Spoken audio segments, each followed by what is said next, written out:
بما ان الفترة الأخيرة كلنا بندور على منتجات مصرية بديلة للمنتجات المستوردة، هايبر مول جاب لك منتجات عربية مش مصرية بس، وبكواليتي وطعم أعلى بكتير من المنتج المستورد. ولو قلنا انه بديل فهنكون بنظلمه، لان العظمة دي ما تتقارنش. شوكولاتة ميسك ده براند شوكولاتة تونسي مش مشهور في الماركت، بس نينجا، في منه اطعم وحشوات وسادة، يعني تنوع جامد جدا.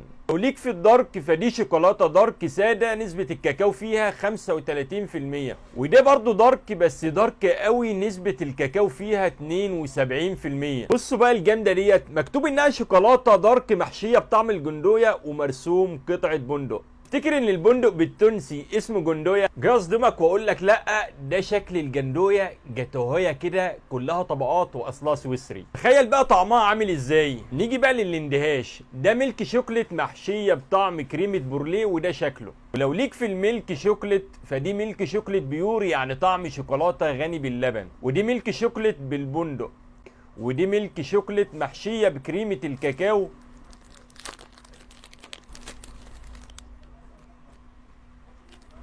طعمها عامل عمايله بجد. انا عجبني قوي اختلاف الحشوه اللي ما شفتهاش في منتج تاني قبل كده. ربنا يخلي لكم هايبر مول ويجيب لكم كل جديد وجديد، ولا انتوا ايه رايكم؟